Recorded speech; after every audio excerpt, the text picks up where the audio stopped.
Oh, hello there. Hey, everybody. What are you up to? Oh, I'm just polishing this 2024 Matryx 850. And why? Well, it's because we got this one for sale. This one's for sale. We're selling this one. I know we just got it like 11 months ago, but it's for sale. Why are you selling it if you just got it? Uh, because we got this one now. This is a 2025 Matryx Boost. That means we have a turbo.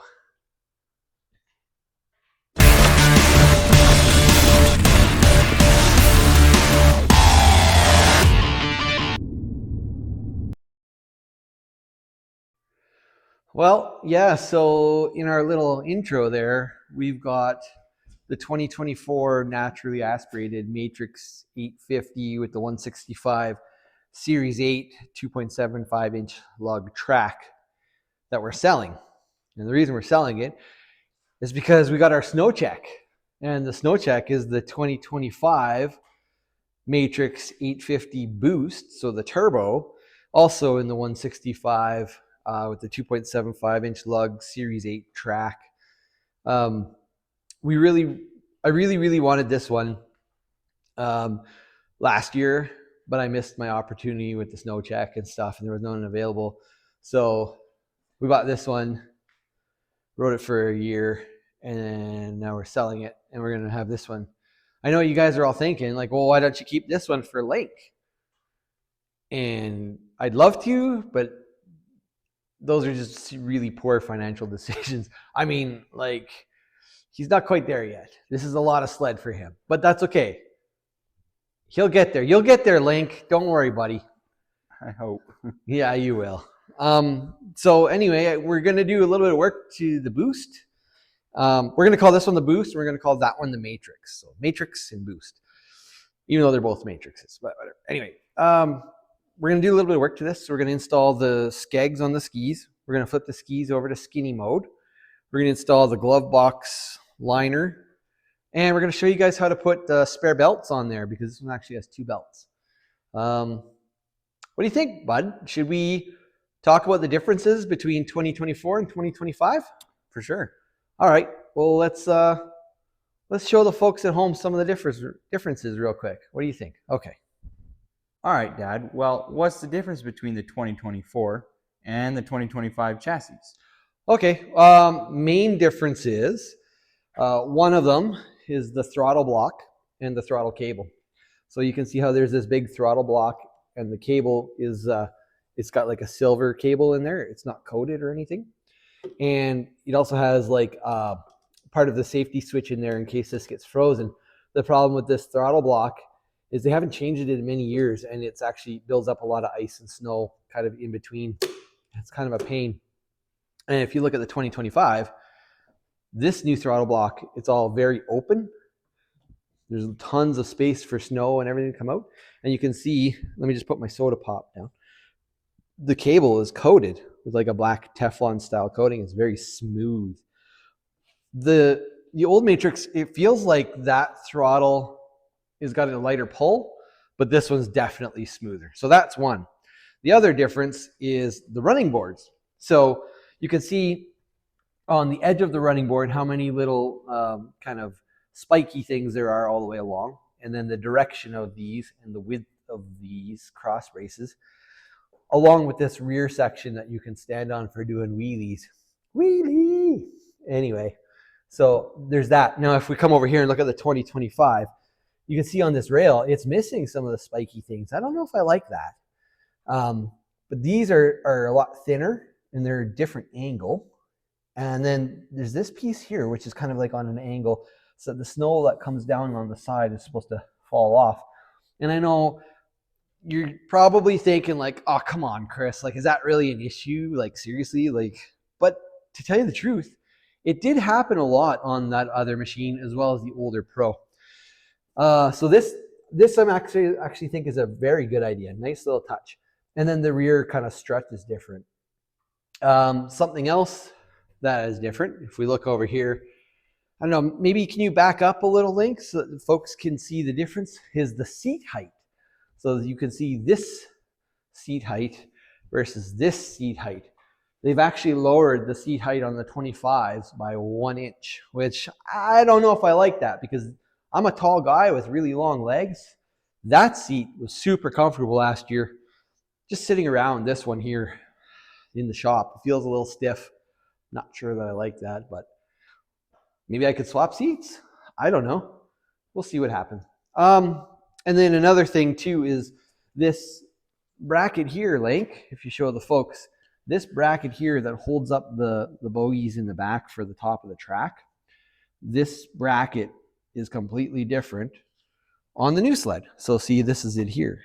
So now on the new sled, it's more flatter, more like a chunk of aluminum, and it's actually replaceable, where I think this one was almost integral. I'm sure you could replace them both, but I believe that's a stocked part now.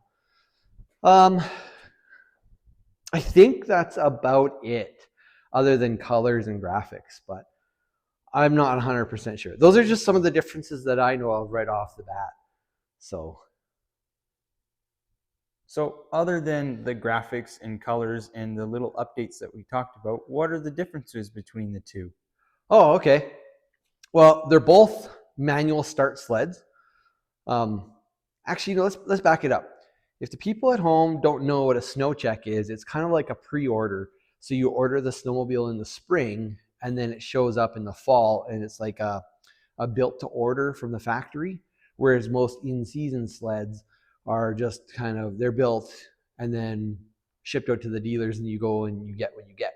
So you can do some customization with this. Sorry. Okay, so they're both manual start. They both have the base shocks because honestly, I have fancy clicker shocks on the old Assault, and I haven't changed those settings in 12 years. I set them to where I like them and I left them. I don't think I'm good enough to know the difference between good shocks and bad shocks, but I've never ridden a sled with super good shocks, so I don't know. But anyway, they're both the same track length. They're the same chassis, same skis, same handlebars. This one, however, has the tiny little screen. So this is just a little, what they call like the basic gauge. This one has the 7S display, which is a big touch screen. It's really nice. So look at the size of it. It's huge, and it's bright, vivid colors and stuff. We're not going to show you guys how to run that or anything because you can go online and I'm sure there's a pile of videos. And because this one's not electric start, you actually have to have this machine running for that screen to work. And we're not going to sit here with the machine running and smoke each other out with two-stroke exhaust and stuff, even though we like the smell of it. But and then I guess the big difference, Link, between the two is this one's got a turb ski. We got a turbo sled in the fleet. Like, this is going to be amazing because like I'm pretty good. I'm a pretty good rider. And I know how to handle this chassis very, very well. So I'm very excited to ride this chassis with all that power on tap underneath your flipper thumb. So yeah, we'll pull the panels off and we'll show you guys the turbo and stuff in a bit. All right, so first things we're going to do is we're going to take the side panels and the hood off, and we're going to show you guys how to do that, and then also how to put your spare belts in there because there's 2 belts. So yeah, we'll just get right into it right now. So these little clips here, there's the 3 of them on each side panel, and when they're facing forward, that means that they're tight, like this isn't coming off. So when they're facing up, that's when you know they're open. So it's just clip those 3, and then this piece pops out here. And then as you rotate out, you can see these 2 tabs pop right out of the bodywork. Well, look at that. Now we have this side panel off. There we go. That's the magic happening right there. All right, so we're going to take this and set it down over here because we don't want to scratch it. So it's the same thing on this side, guys and gals. You just pop these so they're facing straight up. pull it out here, and then the 2 tabs will come out of the bodywork there. And we'll just put this over here for now. Okay, so to take the hood off on the Matryx over there, there's a hood plug underneath, same as this one. I think the Matryx is on that side and this one's on this side. Anyway, we have these 2 quarter turn fasteners right here. Then we undo that one. There's one right on this side. Undo that one.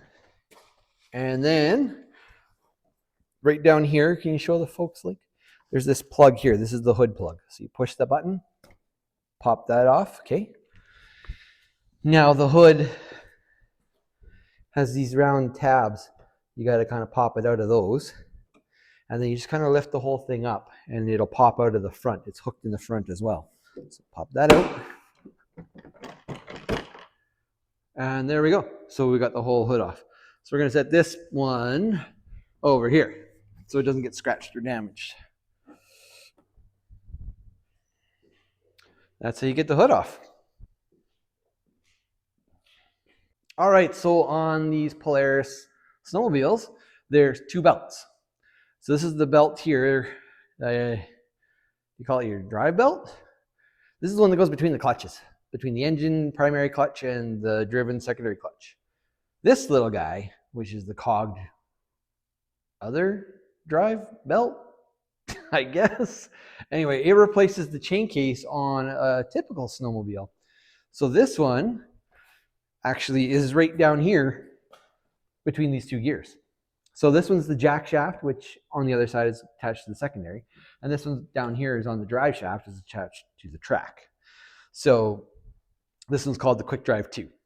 So if you don't break this belt in properly, you can wipe all the cog teeth out of there. And then you have no brakes and you have no drive and you're stuck in the mountains. So I've got one of each as a spare. Spare for the clutch belt, spare for the drive belt. Now your spare clutch belt,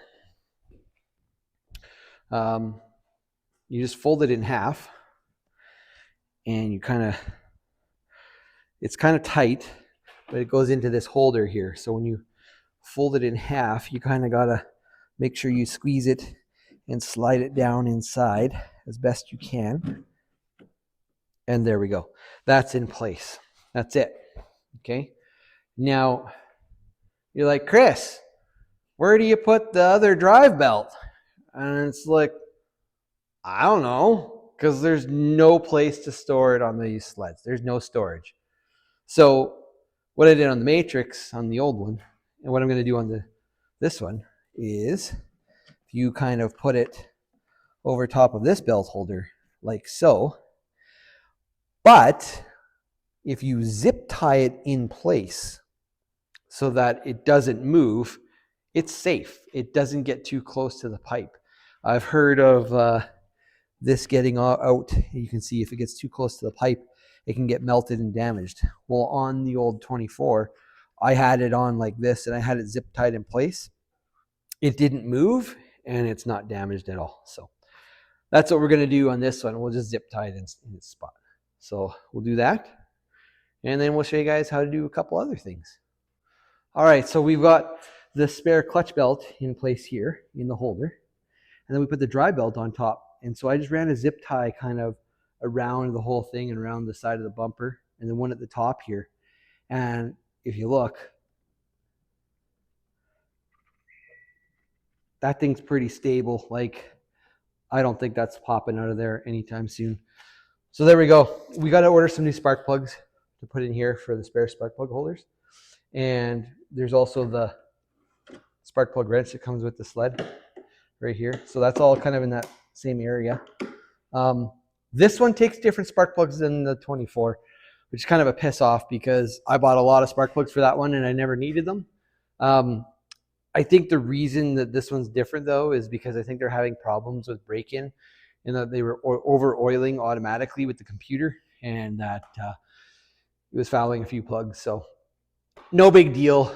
We'll figure that out. We'll just get some new plugs. Anyway, on to the next task.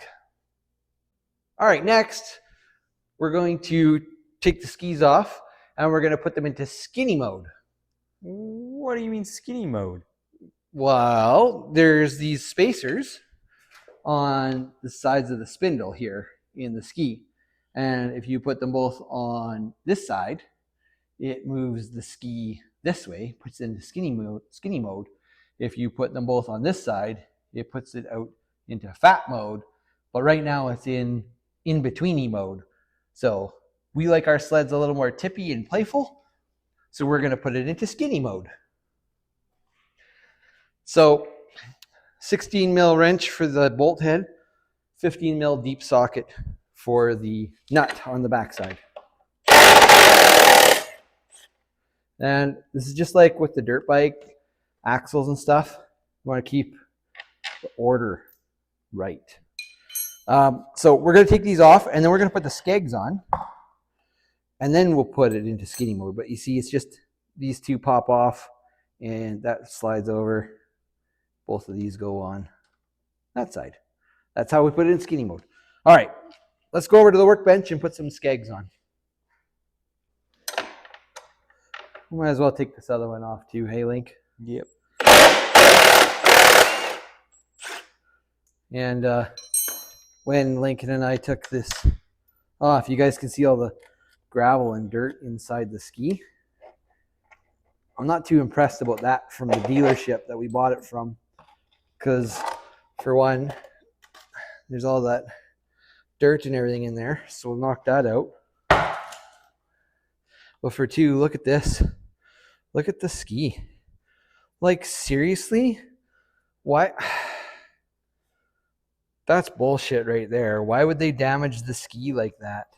You know, this is, I don't know. Whatever. Hopefully that'll wear down and get all nice and smooth again from the ice and snow, but it's kind of a piss off.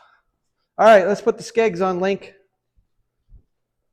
So these are your ski skegs or runners or whatever you want to call them, and they bolt to the bottom of the skis to protect the skis from rocks and ice and obviously damage like this. I'm choked about that. Anyway, so typically they're just a round rod. These ones are like a rectangle or a square. And this section right here, if you zoom in on that link, this is carbide. This will carve through the concrete on the shop floor. This is very, very hard material. And that is what kind of takes the brunt of the weight of the snowmobile, because that's right underneath where the spindle goes. And then you can see here on front and behind, it's like a hard surfacing that's already there. So these come from the factory like that. The studs are welded on, and they're obviously not spaced the same, so they only fit one way. And you can see the slots in the skis here, so they just fit in like that. It's super easy. These are a wearable part. They're usually between $60 and $100 depending on what you get. Sorry, I should say $60 and $100 Canadian, because we're in Canada, eh? So anyway, you just put these on, and they come with nylocks, locking nuts. And when we put these on with the old Ugga Dugga machine, you just want to be careful that you don't go too crazy tight, because these are plastic skis. And if you go too crazy tight, you can actually start to deform the ski. So it's going to get loud here.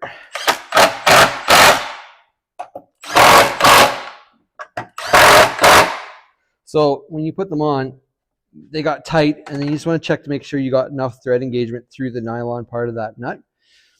And then you look at the bottom to make sure you can see that the angled ramp here is inside the ski notch, to make sure that it doesn't get caught on anything like a rock or a stump or whatever. So there's one. Pretty easy. You can do this while it's on the machine. We didn't have to take it off. The reason I did though is because I wanted to knock all the dirt and everything off, and it's easier for us to make the video with it up on the workbench so that you guys all at home can see. So put our washers on, and then our nylocks. Oh my gosh, I'm all thumbs today. There we go.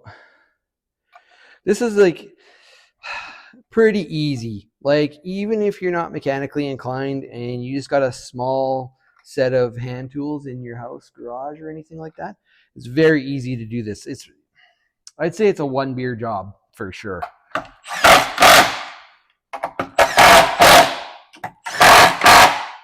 So there we go. Couple ugga-duggas. The engagement is inside the ski. What do you think, Link? Should we start gauging the level of difficulty and time on these jobs by how many beers it takes? Sure, that sounds like a great idea. Okay, I'll say how many beers for me and how many soda pops for Mr. Link there. Okay, buddy. Let's get back over to Sled. We'll stick these on, put it in skinny mode, and move on to the next thing. All right, so we're going to move the spacers over to put this one into skinny mode.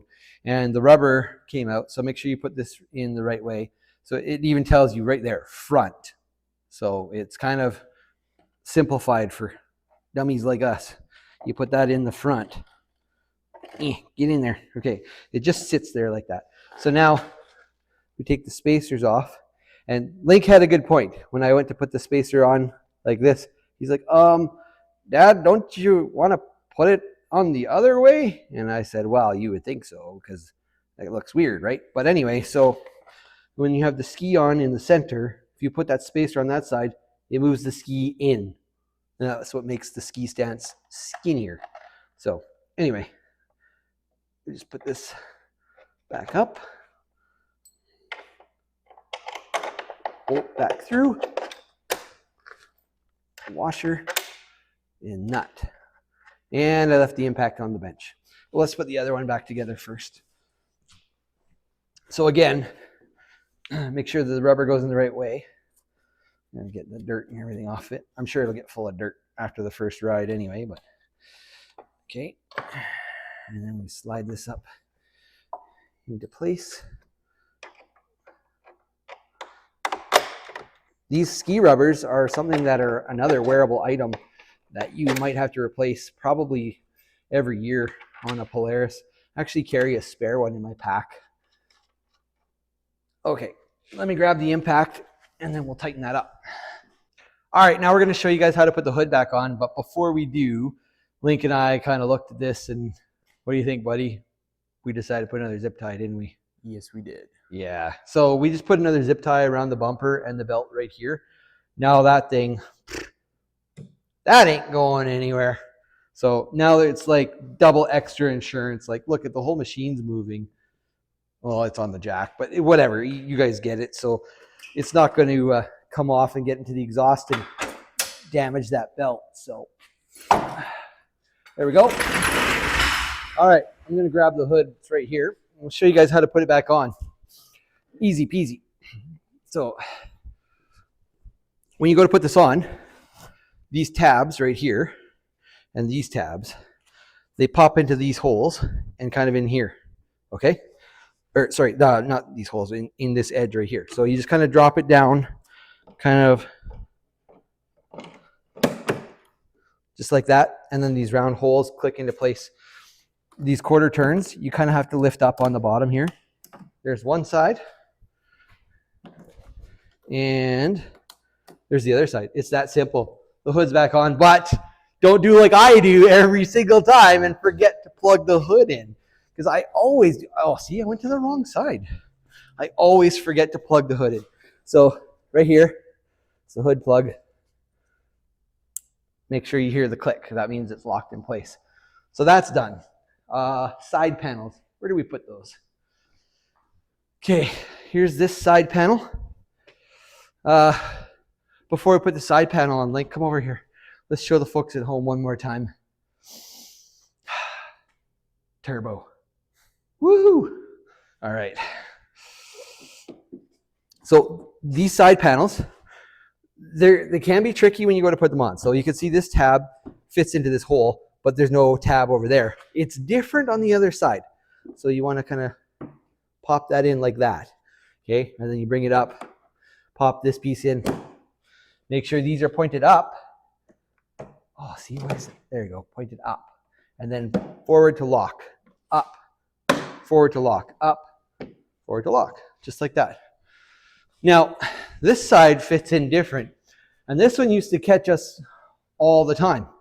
So this tab fits in right next to the clutch. And then this tab, if you look here, we used to put it over top like this. That's not where that goes. It goes down underneath like this. If you put it over top, you're never going to get this thing to fit properly. So you make sure you fit that one in the right way. My cell phone's ringing. Anyway, remember, up. That's it. Hood's on. I'm going to shut my phone off, and we're going to show you guys something else real quick.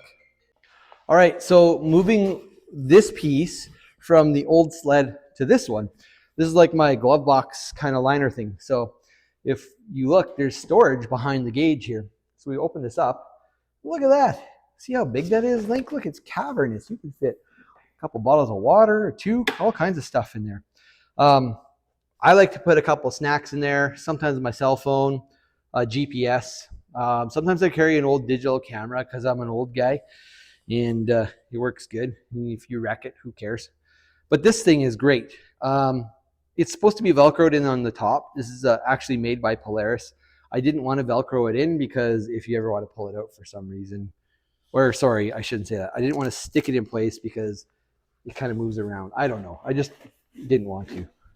So anyways, this just pops in like this, and it folds in on the sides, and then there's the little flap. So now you've got room on both sides, and then the top, and then if you lift this up, you actually have room down and below too. So let me grab my phone, and I'll show you guys.